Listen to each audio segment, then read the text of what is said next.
Hello दोस्तों, nimble notes में आपका स्वागत है। आज हम विज्ञान एनसीईआरटी क्लास 9 की सेकंड चैप्टर क्या हमारे आसपास के पदार्थ शुद्ध हैं के इम्पोर्टेंट टॉपिक को अच्छे से समझेंगे। तो चलिए इस चैप्टर के बारे में कुछ महत्वपूर्ण बातें जानते हैं। इस अध्याय में हम सबसे पहले पढ़ेंगे कि मिश्रण क्या है और मिश्रण कितने प्रकार के होते हैं। उसके बाद हम विलयन और विलयन के घटकों के बारे में जानेंगे। फिर हम विलयन के गुण तथा विलयन की सांद्रता के बारे में पढ़ेंगे। साथ ही साथ हम देखेंगे कि निलंबन क्या है और कोलाइडल विलयन क्या है। अध्याय के अंत में हम भौतिक एवं रासायनिक परिवर्तन तथा शुद्ध पदार्थों के प्रकार के बारे में विस्तार से चर्चा करेंगे। इस चैप्टर का पहला टॉपिक है मिश्रण क्या है।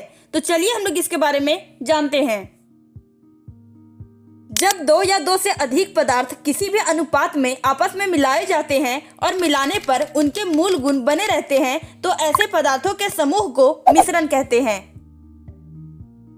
मिश्रण बनने पर कोई नया पदार्थ नहीं बनता, केवल पदार्थ मिलकर साथ साथ रहते हैं।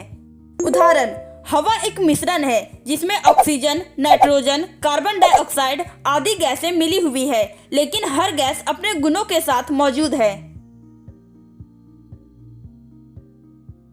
हमारा अगला टॉपिक है मिश्रण के प्रकार। तो चलिए हम लोग इसके बारे में जानते हैं।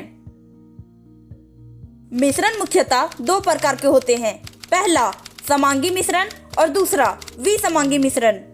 पहला समांगी मिश्रण, ऐसा मिश्रण जिसके हर भाग का संगठन एक जैसा हो और अवयवों को अलग अलग नहीं देखा जा सके, समांगी मिश्रण कहलाता है। उदाहरण, नमक और पानी का घोल। इनमें आप नंगा आंख से नहीं पहचान सकते कि कौन सा कण नमक का है और कौन पानी का। दूसरा विसमांगी मिश्रण, ऐसा मिश्रण जिसके अलग अलग भागों की बनावट एक समान ना हो और अवयवों को अलग अलग देखा जा सके, विसमांगी मिश्रण कहलाता है। उदाहरण, पानी और तेल का मिश्रण। इनमें ऊपर नीचे परतें दिख सकती है या कण साफ दिखाई देते हैं। हमारा अगला टॉपिक है विलयन क्या है। तो चलिए हम लोग इसके बारे में जानते हैं। दो या दो से अधिक पदार्थों के समांगी मिश्रण को विलयन कहते हैं। समांगी मिश्रण का मतलब है कि मिश्रण का हर भाग एक सा दिखता और गुणों में भी एक सा होता है। उदाहरण, चीनी और पानी, चीनी का विलयन, जहाँ चीनी पानी में घुल जाता है और हर घूंट का स्वाद समान होता है। हमारा अगला टॉपिक है विलयन के घटक। तो चलिए हम लोग इसके बारे में जानते हैं। किसी भी विलयन के मुख्य रूप से दो घटक होते हैं, विलायक और विलेय। पहला विलायक, वह पदार्थ जो अधिक मात्रा में होता है और जिसमें दूसरा पदार्थ घुलता है उसे विलायक कहते हैं। उदाहरण, चीनी और पानी के विलयन में पानी विलायक है। दूसरा विलेय, वह पदार्थ जो कम मात्रा में होता है और विलायक में घुल जाता है उसे विलेय कहते हैं। उदाहरण, चीनी और पानी के विलयन में चीनी विलेय है। हमारा अगला टॉपिक है विलयन के गुण। तो चलिए हम लोग इसके बारे में जानते हैं। विलयन एक समांगी मिश्रण है जिसके कण व्यास में 1 नैनोमीटर से भी छोटे होते हैं, इसलिए वे आंखों से नहीं देखे जा सकते हैं। अपने छोटे आकार के कारण विलयन के कण गुजर रही प्रकाश की किरण को फैलाते नहीं हैं, इसलिए विलयन में प्रकाश का मार्ग दिखाई नहीं देता। छानने की विधि द्वारा विलय के कणों को विलयन में से पृथक नहीं किया जा सकता है। विलयन को शांत छोड़ देने पर भी विलय के कण नीचे नहीं बैठते हैं, अर्थात विलयन स्थायी है। हमारा अगला टॉपिक है विलयन की सांद्रता। तो चलिए हम लोग इसके बारे में जानते हैं। सांद्रता एक विलयन में उपस्थित विलय की मात्रा का माप है। यह बताती है कि दिए गए मात्रा के विलयन में कितना विलय घुला हुआ है।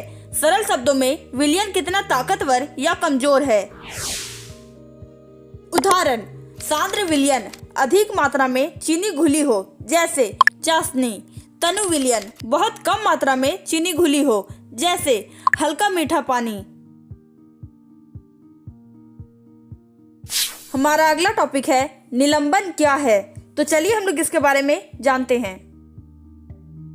निलंबन वह विसमांगी मिश्रण है जिसमें ठोस पदार्थ के कण किसी द्रव में घुले बिना उसमें तैरते रहते हैं और स्थिर छोड़ने पर कुछ समय बाद नीचे बैठ जाते हैं। निलंबन की मुख्य विशेषताएं। यह विसमांगी मिश्रण होता है, अर्थात कण पूरे मिश्रण में समान रूप से घुले नहीं होते, अलग अलग दिखाई दे सकते हैं। कणों का आकार बड़ा होता है, सामान्यतः नंगी आंखों से या साधारण सूक्ष्मदर्शी से देखे जा सकते हैं। ऐसे कणों को फिल्टर पेपर से आसानी से छाना जा सकता है, यानी छाने पर ठोस अलग और द्रव अलग मिल जाता है। निलंबन सामान्यतः अपारदर्शी होता है, अर्थात इसमें से प्रकाश नहीं गुजर पाता या बहुत कम गुजरता है। हमारा अगला टॉपिक है कोलाइडल विलयन क्या है। तो चलिए हम लोग इसके बारे में जानते हैं। कोलाइड एक ऐसा मिश्रण है जिसमें एक पदार्थ के बहुत सूक्ष्म कण दूसरे पदार्थ में समान रूप से फैले होते हैं। सबसे महत्वपूर्ण बात यह है कि कोलाइड के कणों का आकार वास्तविक विलयन जैसे चीनी पानी के कणों से बड़ा होता है, लेकिन निलंबन जैसे मिट्टी पानी के कणों से छोटा होता है। इसका आकार आमतौर पर 1 से 1000 नैनोमीटर के बीच होता है। कोलाइडल विलयन की मुख्य विशेषताएं। यद्यपि यह देखने में समांगी यानी एक जैसा लगता है, लेकिन सूक्ष्म स्तर पर यह एक विसमांगी मिश्रण है। इसके कण इतने छोटे होते हैं कि इन्हें साधारण फिल्टर पेपर से अलग नहीं किया जा सकता। यदि कोलाइड को कुछ समय के लिए छोड़ दिया जाए तो इसके कण नीचे नहीं बैठते, जैसे दूध। हमारा अगला टॉपिक है टिंडल प्रभाव। तो चलिए हम लोग इसके बारे में जानते हैं। जब प्रकाश की किरण किसी कोलाइडल विलयन से गुजरती है तो कोलाइड के कण प्रकाश को फैला देते हैं। इस कारण प्रकाश को मार्ग साफ दिखाई देने लगता है। इसे ही टिंडल प्रभाव कहते हैं। उदाहरण, किसी अंधेरे कमरे के छोटे छेद से आती रोशनी में धूल के कणों का चमकना या घने जंगल में पेड़ों के बीच से आती सूरज की रोशनी। हमारा अगला टॉपिक है भौतिक एवं रासायनिक परिवर्तन। तो चलिए हम लोग इसके बारे में जानते हैं। पहला, भौतिक परिवर्तन। भौतिक परिवर्तन वह प्रक्रिया है जिसमें किसी पदार्थ के भौतिक गुणों जैसे आकार, आकृति, रंग और अवस्था में परिवर्तन होता है, लेकिन उसके रासायनिक संगठन में कोई बदलाव नहीं आता। उदाहरण, बर्फ का पानी में पिघलना, कागज को फाड़ना, नमक या चीनी का पानी में घुलना इत्यादि। इसमें ऊष्मा का अवशोषण या मुक्ति कम होती है। भौतिक परिवर्तन की मुख्य विशेषताएं। यह प्रायः उत्क्रमणीय होता है, यानी परिवर्तन को वापस पलटाया जा सकता है तथा नए पदार्थ का निर्माण नहीं होता। दूसरा, रासायनिक परिवर्तन।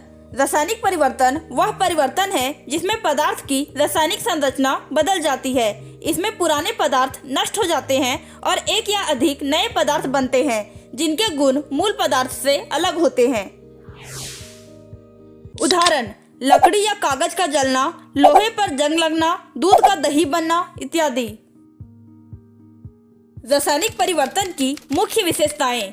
यह परिवर्तन सामान्यतः अप्रतिवर्ती होता है, यानी इसे आसानी से वापस मूल रूप में नहीं लाया जा सकता। इसमें ऊर्जा का आदान प्रदान होता है, जैसे ऊष्मा, प्रकाश या ध्वनि निकल सकती है। पदार्थ के रासायनिक गुण बदल जाते हैं, जैसे ज्वलनशीलता, अम्लता आदि। हमारा अगला टॉपिक है शुद्ध पदार्थों के प्रकार। तो चलिए हम लोग इसके बारे में जानते हैं। शुद्ध पदार्थ वे पदार्थ होते हैं जिनकी संरचना और गुण समान होते हैं तथा जिन्हें भौतिक विधियों द्वारा अन्य पदार्थों में अलग नहीं किया जा सकता। इनमें केवल एक प्रकार के कण, परमाणु, अणु या आयन होते हैं। शुद्ध पदार्थ मुख्य रूप से दो प्रकार के होते हैं, तत्व और यौगिक। पहला, तत्व। तत्व ऐसे पदार्थ होते हैं जो केवल एक ही प्रकार के परमाणुओं से मिलकर बने होते हैं। इन्हें रासायनिक विधियों द्वारा सरल पदार्थों में विभाजित नहीं किया जा सकता। तत्वों को 3 वर्गों में विभाजित किया गया है, धातु, अधातु तथा उपधातु। दूसरा, यौगिक। यौगिक 2 या 2 से अधिक तत्वों के रासायनिक रूप से संयुक्त होने से बनते हैं। इन्हें केवल रासायनिक विधियों द्वारा ही उनके घटक तत्वों में अलग किया जा सकता है। यौगिक में घटक तत्व एक निश्चित द्रव्यमान अनुपात में होते हैं। यौगिक के गुण उनके घटक तत्वों के गुणों से भिन्न होते हैं। यौगिक के प्रमुख उदाहरण जल, हाइड्रोजन और ऑक्सीजन से बना यौगिक, सोडियम क्लोराइड, सोडियम और क्लोरीन से बना यौगिक, कार्बन डाइऑक्साइड, कार्बन और ऑक्सीजन से बना यौगिक। ओके दोस्तों, इस चैप्टर के इम्पोर्टेंट टॉपिक को आप एक बार फिर से देख लें ताकि आपको पता चले कि आपने इस चैप्टर में कौन कौन से टॉपिक को समझा है।